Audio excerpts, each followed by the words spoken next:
നിന്നുള്ളിലെ മോഹം സ്വന്തമാക്കി ഞാനും, എന്നെഞ്ചിലെ ദാഹം നിന്റേതാക്കി നീയും.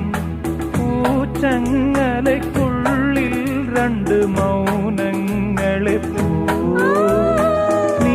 താമരത്താളിൽ പനി നീർത്തുള്ളികളാ. ഒരു ഗ്രീഷ്മശാഖിയിൽ വിടരും വസന്തമായി പൂത്തുലഞ്ഞ പുളകം നമ്മൾ. പൂങ്കാറ്റിനോടും കിളികളോടും കഥകൾ ചൊല്ലി നീ, കളികൾ ചൊല്ലി കാട്ടുപൂവിൻ കരളിനോടും.